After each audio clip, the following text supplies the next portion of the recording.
médiateur dans la crise malienne, de retour à Bamako, Cheikh Modibo Diarra se dit satisfait des échanges. Le 42e pèlerinage de la communauté catholique du Mali a pris fin hier. À Kita, l'événement a réuni 11 000 pèlerins pour 2 jours de prière sur le thème « En Jésus, fils de Marie, retrouve ta dignité ». En sport, football, vous le savez déjà, le Djoliba AC et l'AS Léopard du Congo se sont quittés hier soir sur le nul de 2 buts partout. C'est au compte de la finale allée de la Coupe de la Confédération. Dans cette édition, une analyse du match avec Khalifa Namantraoré. Mesdames, Messieurs, bonsoir et bienvenue dans ce journal. Le Premier ministre Cheikh Modibo Diarra a regagné Bamako cet après-midi en provenance de Ouagadougou, dans la capitale burkinabé. Il a rencontré le président du Faso, médiateur dans la crise malienne Blaise Compaoré. Les entretiens ont porté sur les derniers développements de la situation au nord de notre pays. Le chef du gouvernement, à son arrivée, a été interrogé par Brahma Traoré. J'avoue que j'ai été très satisfait de cette rencontre. Il semble qu'il y a de plus en plus de convergence vers le point où nous pourrons considérer qu'il y a l'ouverture d'un canal de discussion, de dialogue entre les MNLA, les gens de Assardine qui ne sont pas des extrémistes et le gouvernement malien. C'est-à-dire pour pouvoir faciliter un dialogue direct entre nous Maliens. Ça ne va pas d'ailleurs se limiter les discussions avec simplement ces deux groupes. C'est une discussion qui va inclure toutes les communautés qui vivent dans le nord du Mali afin de pouvoir trouver une solution holistique et une solution durable de façon à éviter des crises à soubresaut. Ni à Bamako, ni à Kidal, ni sur aucun centimètre carré de ce territoire, les citoyens ne seront contraints de choisir ou de pratiquer leur religion. Donc, une fois que ces deux groupes-là auront compris ça, en ce moment, c'est tout à fait le rôle et le devoir du gouvernement, n'est-ce pas, de s'asseoir et de voir maintenant ces gens-là, qu'est-ce qu'on va en faire.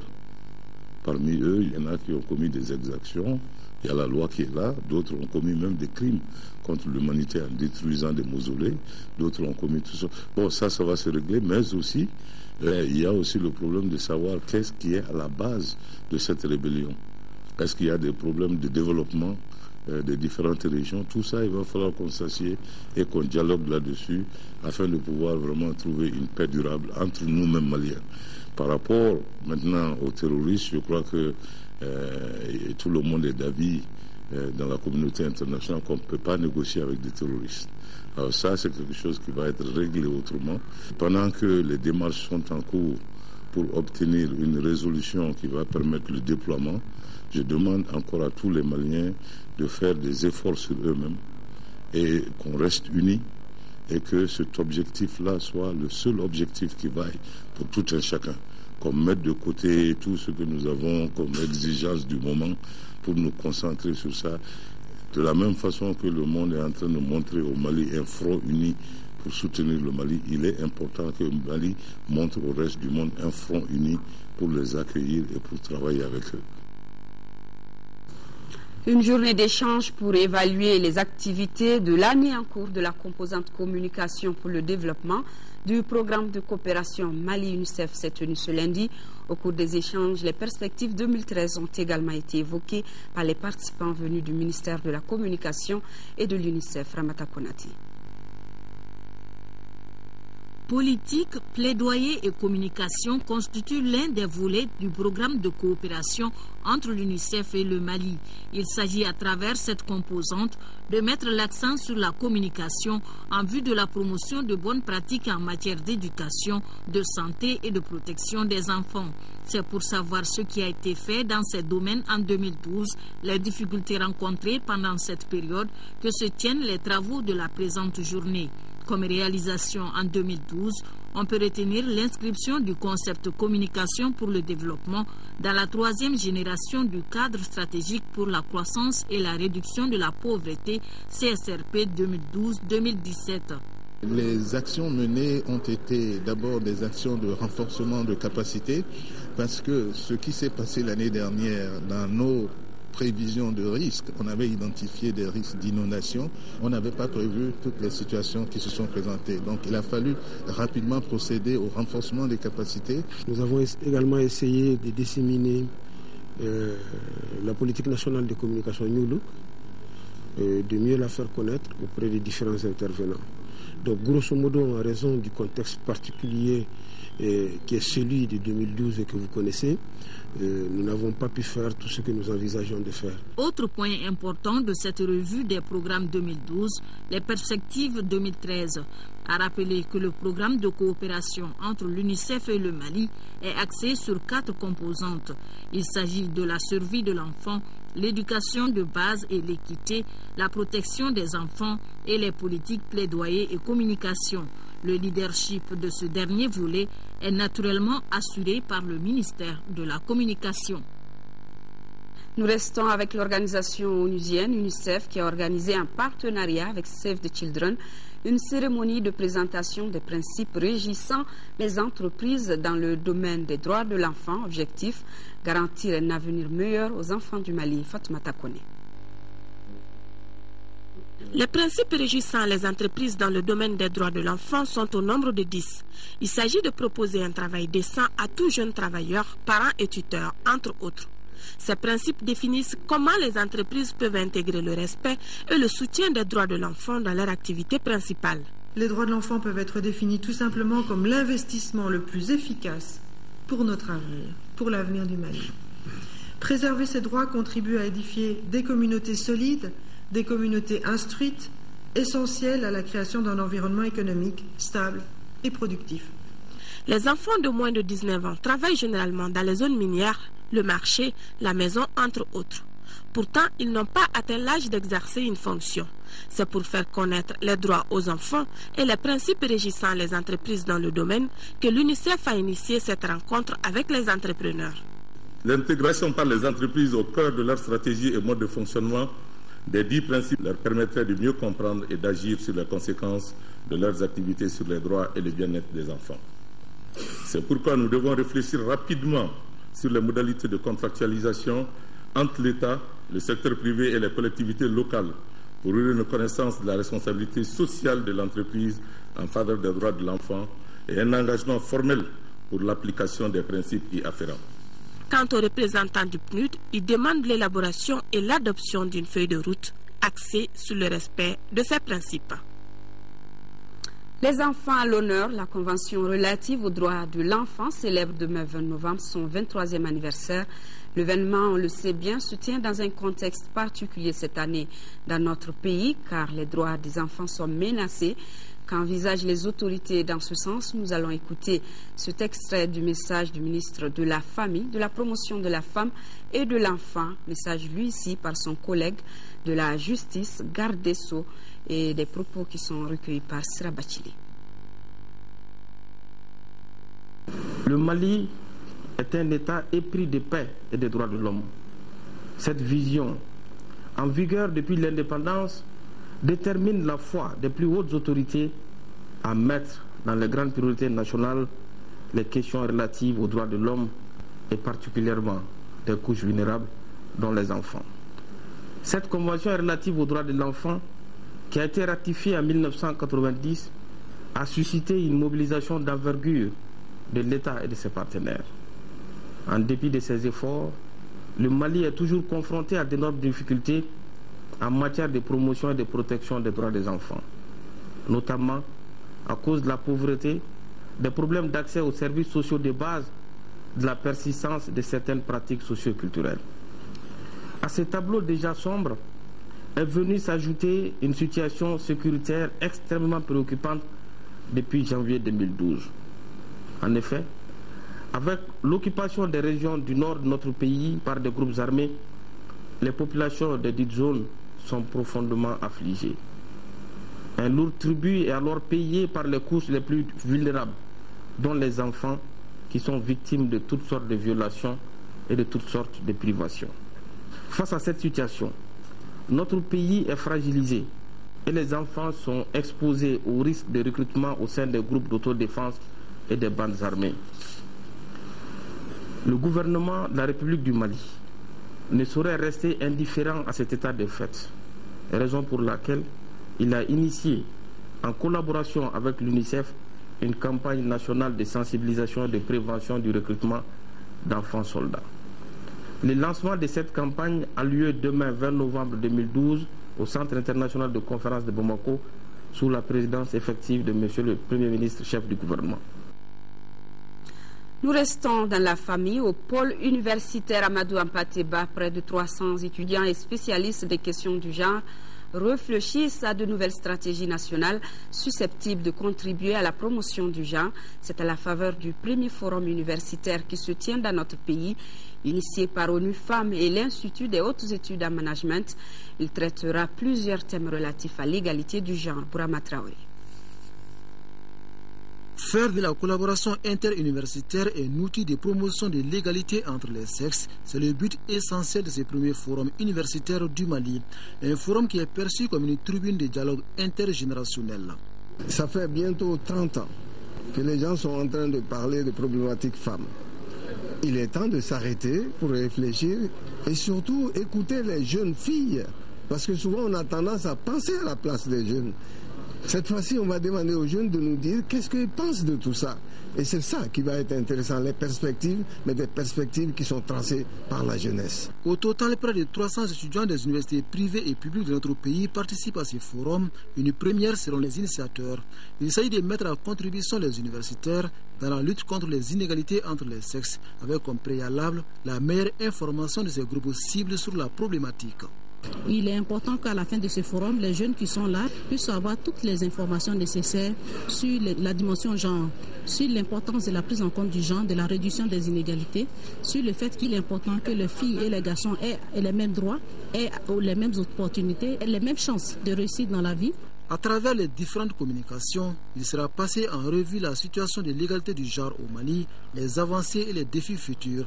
Un exercice qualifié de pertinent par le département de tutelle.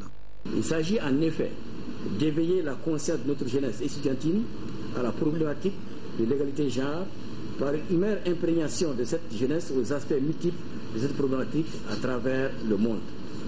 ONU Femmes engage un partenariat avec 40 universités de 16 pays en Afrique de l'Ouest. Ces universités ouest-africaines vont participer au processus d'amélioration de l'égalité du genre au niveau national, régional et mondial.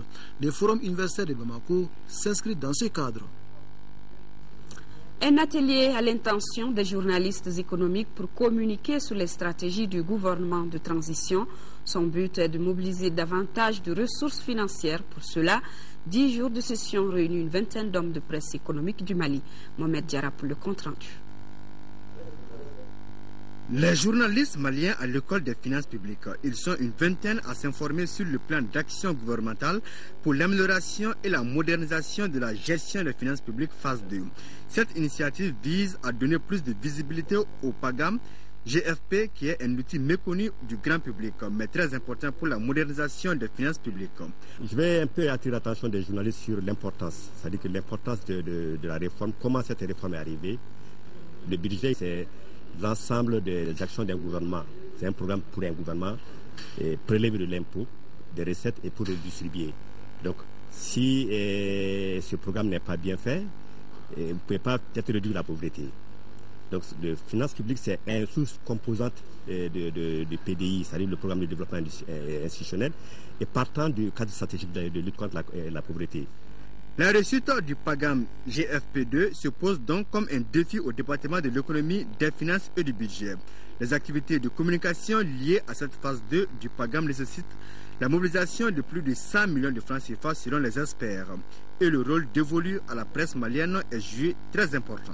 En termes clairs, l'outil, ici le PAGAM, est un tam-tam sans écho auquel les acteurs concernés, c'est-à-dire vous les journalistes, devez donner vie pour atteindre les cibles, vos lecteurs et auditeurs, pour faire connaître cet important programme de réforme de nos finances publiques.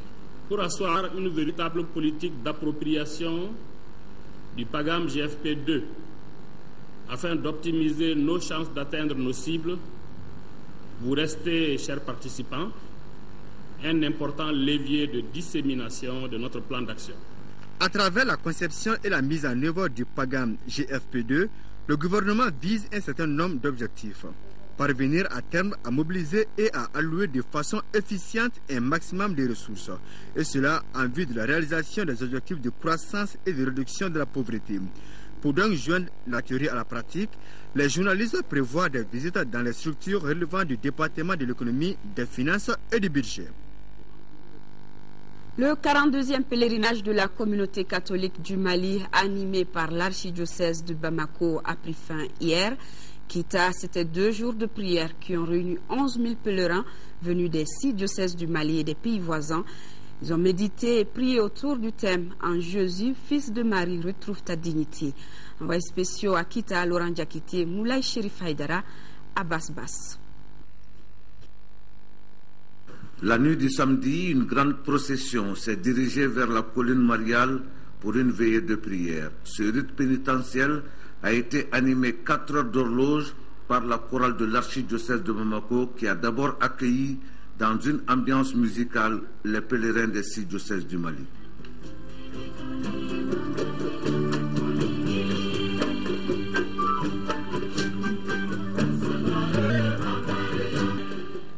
Ensuite, elle a construit des scènes chorégraphiques sur le thème du pèlerinage « En Jésus, fils de Marie, retrouve ta dignité », une dignité perdue depuis le temps d'Adam et Ève et qui continue à secouer notre société à cause de la politique, l'injustice, le chômage, les maladies et les guerres. Il faut préciser qu'au cours de cette veillée de prière, les acteurs de la chorale de Bamako ont démontré que seul à travers Marie, Jésus nous donne notre dignité et le Mali a besoin de cela pour faire face à tous les maux qui rongent notre société. La veillée de prière sur la colline mariale s'est achevée par la célébration de l'Eucharistie de la réconciliation, cérémonie au cours de laquelle l'archevêque de Bamako a parlé de paix au Mali. La grand-messe du dimanche dans le sanctuaire marial a été une apothéose dans la mesure où tous les rites religieux étaient au rendez-vous. Dans son homélie, l'archevêque de Bamako a expliqué les raisons pour lesquelles les pèlerins viennent à Kita. Ne l'oublions jamais, c'est partir de chez soi pour un rendez-vous avec Dieu, un rendez-vous en ce lieu qu'il a choisi comme berceau de l'Église au Mali. C'est à Kita, en effet, que Jésus-Christ a été annoncé et accueilli pour la première fois au Mali. 18-19 novembre 1888, il y a de cela 124 ans. L'année prochaine, nous célébrerons Ni Allah Sona, le 125e anniversaire de notre Église, la naissance ici à Kita. Les produits agricoles du Mali viennent également à Kita. Ils sont bénis pour une meilleure production. La célébration de l'Eucharistie est le moment le plus fort de la cérémonie, car c'est elle qui nourrit l'Église. Par ailleurs, la présence des autorités administratives, politiques et religieuses du Mali a donné un éclat particulier à l'événement. Je me réjouis parfaitement du thème de cette année, en soulignant que notre pays, malgré les difficultés du moment, aspire à retrouver sa dignité. Toute sa dignité, rien que sa dignité.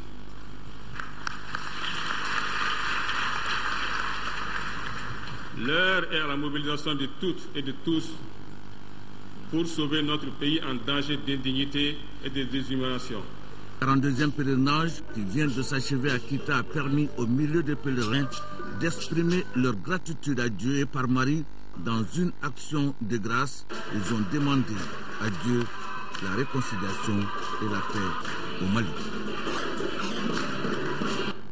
Vivement la prochaine édition dans la paix, certainement. Dans le cadre de sa visite de terrain dans la région de Sikasso, le ministre des Mines s'est rendu successivement à Komana et à Siana. Il a visité les familles endeuillées et les blessés suite aux incidents qui s'étaient produits dans ces localités. Envoyé spécial Mohamed Touré et Tidé Kamara. Certes, les sociétés minières du Mali apportent une contribution conséquente dans l'économie nationale, mais le gouvernement se propose d'améliorer les contenus de ce partenariat pour l'équilibre même de notre société. Ainsi, le ministre des Mines a rencontré à Komona les populations et les responsables de Goldfield qui sont dans une phase avancée de recherche d'or dans le cercle de Yamfolila. Une estimation de 40 tonnes d'or métal est annoncée pour la seule zone de Komona.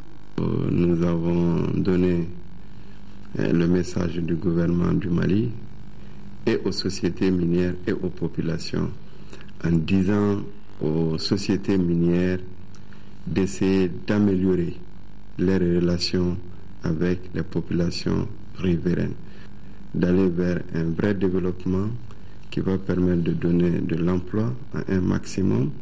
Et nous avons dit aussi aux collectivités d'aller vraiment vers un apaisement et une compréhension mutuelle. Dans toutes les localités visitées, le problème de l'emploi des jeunes sur les chantiers des mines se pose avec acuité.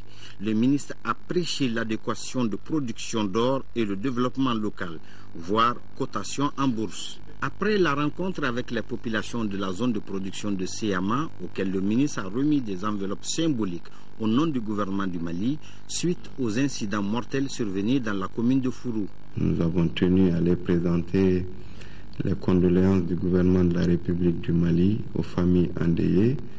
Nous avons pu rencontrer les blessés pour les souhaiter un prompt rétablissement. Retour ici à Bamako avec la fin des travaux du forum du réseau de la gauche africaine. Les participants ont validé les documents fondamentaux de la gauche africaine, mais ont également échangé sur la tenue prochaine en 2013 de l'Assemblée générale en Tunisie. Garibou Pérou. Mener en triomphe l'indépendance et la liberté de l'Afrique et lutter contre toute idée impérialiste sur le continent, telles sont les missions que s'assignent les forums du réseau de la gauche africaine. Une plateforme de mobilisation politique qui vient d'élaborer son agenda. Les résolutions ont porté sur les documents centraux de notre réseau de la gauche africaine, notamment le manifeste, les mécanismes de réponse rapide, la politique de communication, le règlement intérieur et les statuts. Cette réunion du bureau ANELF à Bamako a établi une ligne de bonne conduite et de satisfaction pour les partis de la gauche africaine. Très intéressant aussi, c'est de venir au Mali, un pays africain, et faire connaissance avec le peuple malien. Des amis africains et s'échanger des idées pour avoir une très bonne expérience. Au sortir de ces forums de 3 jours, les membres du réseau de la gauche africaine, composé de 23 partis politiques des différents pays africains, ainsi que les partis communistes suédois et français, dépêcheront une délégation au Sénégal et en Algérie pour rendre compte de la crise malienne. La gauche africaine se renforce davantage à travers la mise en place du réseau Femmes ANELF qui vient de voir le jour au Kenya. Concernant les questions des journalistes, elles ont porté sur les propositions de sortie de crise au Mali et les projets de financement des ANELF.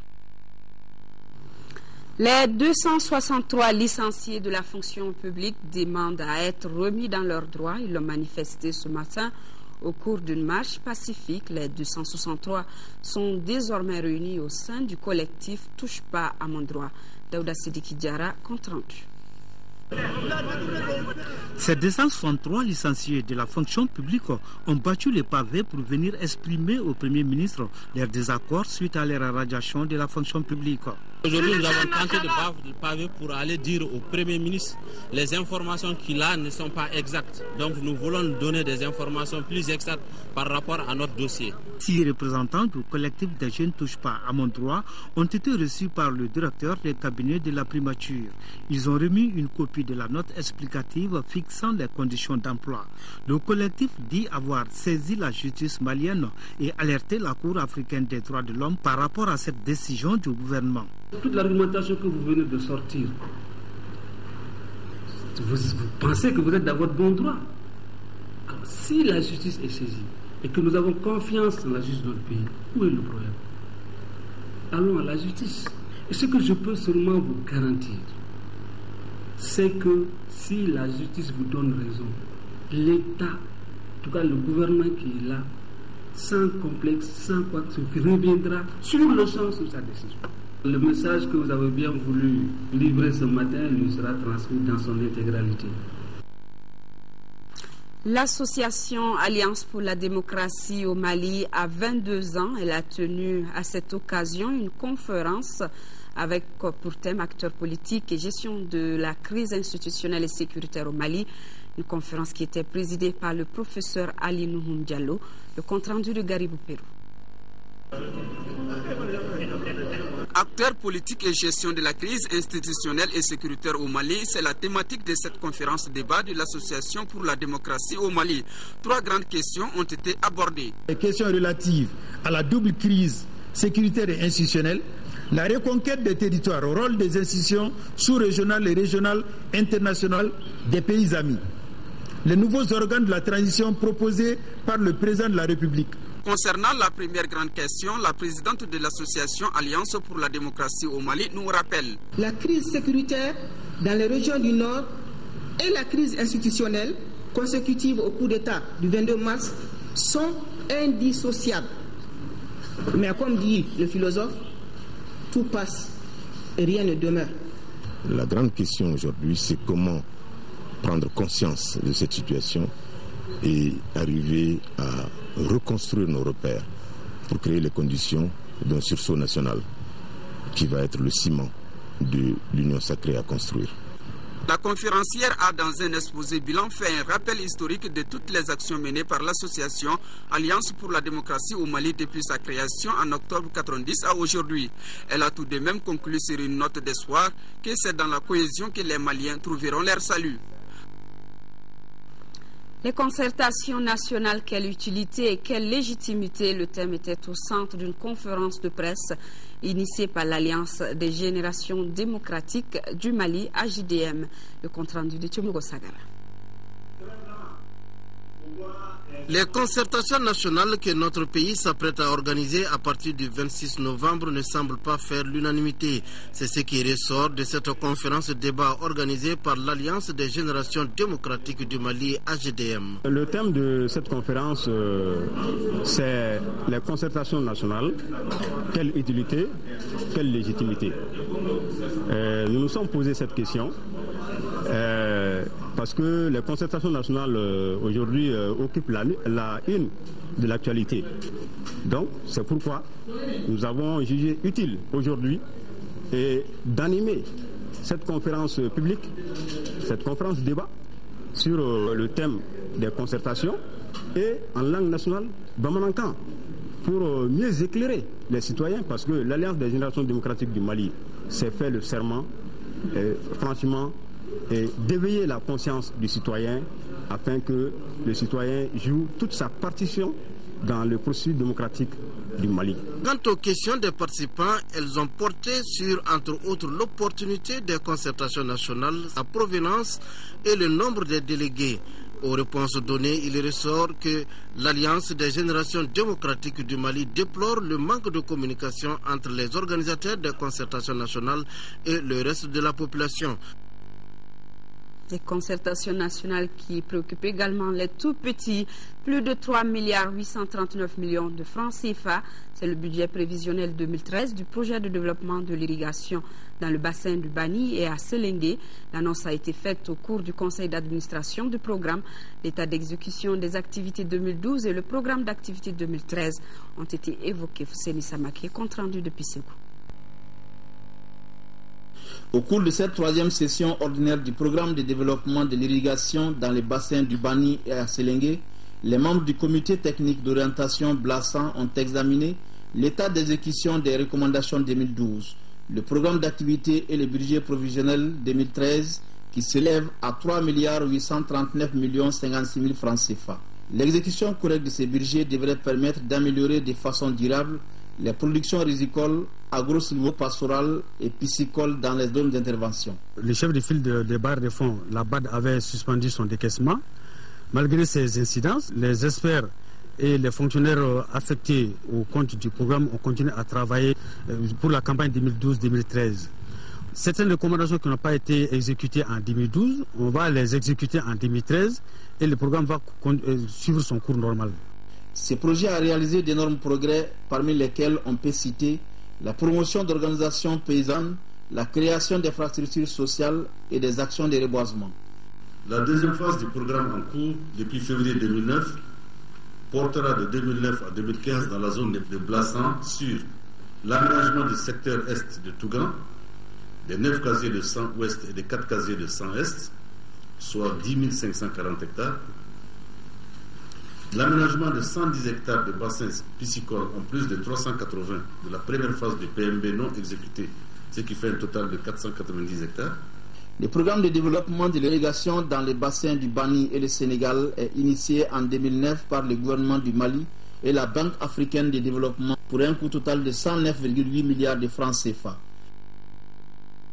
Lancement deuxième région de 2 projets nouveaux à Touaribougou dans le cercle de Kolokani. Il s'agit du projet restauration et valorisation du vivrier et du cypre dans les bassins des lacs Yénia et Kononi et du projet appui à la valorisation des ressources forestières non ligneuses pour une conservation durable des ressources de la biodiversité dans la commune rurale de Djidjeni. Les 2 seront exécutés en 2 ans à hauteur de 87 millions de francs CFA. Ousmane Koïta. Le projet qui vient d'être lancé permettra la vulgarisation du vétiver dans les bassins des lacs Ouénia et Kononi et la production de la gomme d'Esterculia Sétigira dans les communes de Djidjeni et Guihouyo dans les cercles de Kolokani. Pour une durée de 10 ans, ce projet qui vise en clair la protection de l'environnement et la biodiversité a été financé à plus de 87 600 000 francs CFA, soit une contribution de plus de 44 millions par le programme de microfinancement du Fonds pour l'environnement mondial et les 42 878 000 francs CFA par l'Association malienne pour la protection de l'environnement et la Coalition malienne pour la solidarité et le développement. Les objectifs visés par les projets contribueront à l'amélioration des conditions de vie des populations de la commune de Guihouyo et Djidjeni à travers la valorisation et la commercialisation des produits du vétiver et de la gomme Sterculia Kungo Sirani, ce qu'on appelle en Bambara. Durant toute la période d'exécution du projet, les populations concernées seront sensibilisées et conscientisées sur les dangers liés à la détérioration de leur environnement. Toutes choses qui s'inscrivent en droite ligne des politiques en cours. Vous savez, ces activités sont d'une importance capitale par rapport à la protection de l'environnement. Et les plantes que nous venons de voir sont du genre non seulement à fixer du carbone, mais aussi à protéger les berges. Par ailleurs, les acteurs des ONG AMPF chargés de l'exécution ont mis la journée à profit pour expliquer les avantages des plantes et du projet. La cérémonie du lancement du projet à Touaribougou a pris fin par la remise des matériels aux populations bénéficiaires. En sport football, vous le savez déjà, le Djoliba AC et AC Léopard du Congo se sont quittés hier soir sur le nul de 2 buts partout. C'est en finale allée de la Coupe de la Confédération. Qu'est-ce qui a manqué chez les Rouges de Bamako? Les éléments de réponse dans ce résumé signé Khalifa Namantraoré. Une finale inédite entre le Djoliba AC et AC Léopard. Malgré l'heure inhabituelle au Mali pour un match de football, le public a répondu présent au stade du 26 mars pour être témoin de ce premier grand rendez-vous des Rouges de Bamako avec l'histoire, et cela avec beaucoup d'optimisme. Je suis sûr que le Djoliba va gagner 3-0. 3-0. Ce n'est pas une question de Djoliba et nos stades. C'est le Mali qui joue. Ça va être une belle rencontre dans la mesure où... vous savez, les deux équipes se sont rencontrées dans le match de groupe. Et donc, c'est des équipes qui se connaissent déjà au préalable. Donc, ça va être la fête. L'espoir est vite écorché à la 21e minute lorsque Kivuri Rochelle Fernand profite de la position avancée de Ali Irango pour ouvrir le score. Même scénario que lors de la deuxième journée de poule, les Fauves du Niari donnaient également le ton. Alou Barayogo, auteur du deuxième but de légalisation en août dernier, établit la parité sur pénalty, consécutive à une faute sur Mohamed Sissé. Le manque de lucidité de la ligne offensive du Djoliba prive surtout le club d'un résultat meilleur à la pause. Beaucoup d'autres tentatives s'offrent au Djoliba AC, mais sans succès. Le déclic viendra ensuite du défenseur central Salif Koulibaly, qui se substitue aux attaquants pour réussir le deuxième but. Les Congolais, eux, profiteront une fois de plus des erreurs défensives du Djoliba pour recoller au score. Je pense que si on a été lucide devant le but aujourd'hui, avec plus d'application, on aurait retiré les matchs. Alors je suis entraîneur, je ne peux pas les marquer de but. D'abord, les occasions, on les a eues, on les a ratées. Alors, à partir du moment où vous êtes dans des grandes compétitions, si vous ne marquez pas, on fera 3.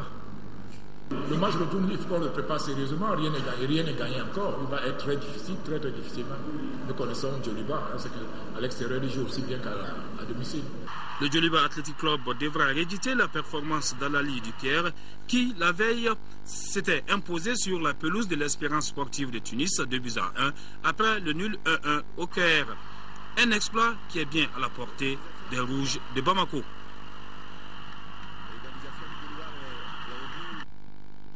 Des erreurs à corriger avant la finale retour prévue dimanche prochain à Dolozi au Congo, coup d'envoi 14h30. La chronique santé du jour est en neurologie pour parler de l'épilepsie, la maladie neurologique la plus répandue, nous dit-on, après la migraine. Non contagieuse, elle touche 17 Maliens sur 1000. Vous allez découvrir au cours de ce magazine qu'il existe plusieurs types d'épilepsie et que certaines n'ont pas la manifestation spectaculaire que la plupart des personnes connaissent de la maladie. Focus Santé, c'est une réalisation de Tchissira Dambélé.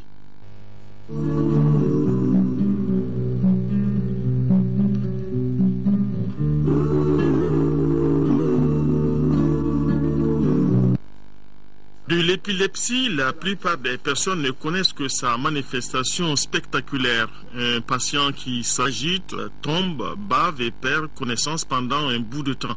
Mais ce type de crise n'est que l'une des manifestations de l'épilepsie. Quand c'est la manifestation tonico-clonique classique que tout le monde connaît, le cric-machin, où l'individu se met à convulser et à tomber, là c'est facilement reconnaissable. Mais les autres manifestations, nous les reconnaissons, c'est pas souvent très évident. Une crise peut se manifester partout. Quand c'est les régions visuelles du cerveau, les régions occipitales qui se manifestent, c'est quelqu'un qui, arrêté, va voir une manifestation visuelle. Des flashs lumineux, des spots lumineux qui vont durer pendant un bout de temps. Quand c'est les régions du cerveau qui s'occupent de l'odorat, la personne peut sentir brutalement une odeur, que ce soit désagréable plus ou non, mais qui a la particularité d'arriver et de perturber l'activité que la personne est en train de faire.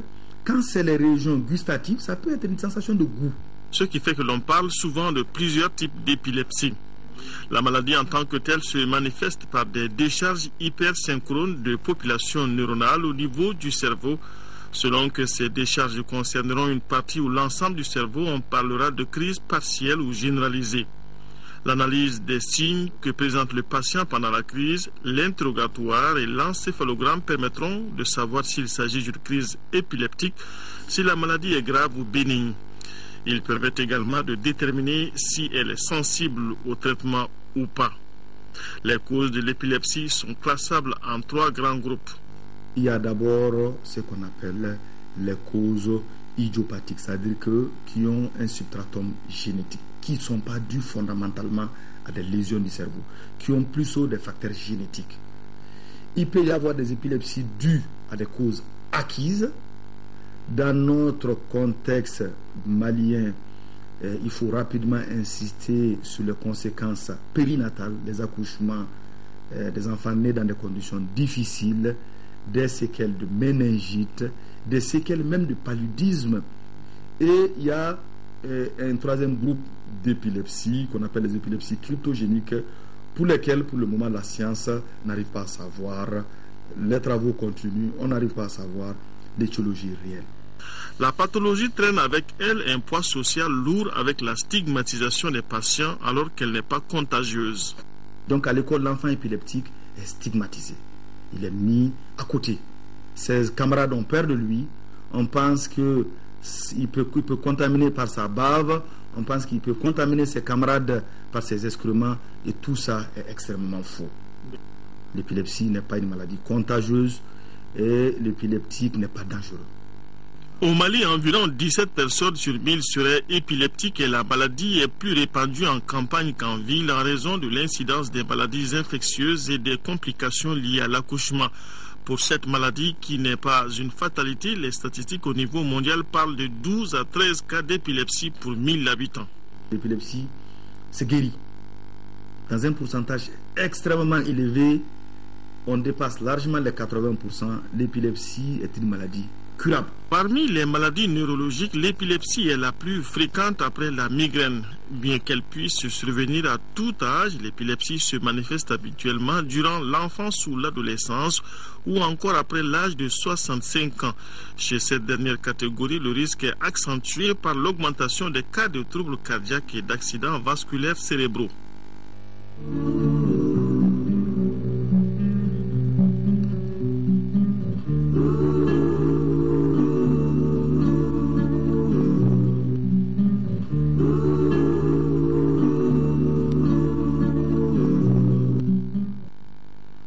Et le ministre de la Santé, Soumana Makadi, qui s'envole pour l'Angola, il participera à la 62e session du comité régional de l'Organisation mondiale de la santé pour l'Afrique, qui se tiendra en capitale angolaise du 19 au 23 novembre 2012. C'est une rencontre qui regroupe 145 États africains et les débats porteront au cours de la session sur le financement de la santé et sur les questions de préoccupation mondiale liées aux décisions et résolutions de l'Assemblée mondiale de la santé. Demain 10h-13h, c'est avec Ndeye Sissoko. Je vous retrouve, s'il plaît à Dieu, pour les éditions du soir. N'oublions pas nos parents des régions du Nord sous occupation. Restons de cœur et d'action avec eux. Merci d'avoir été des nôtres. Excellente nuit à tous.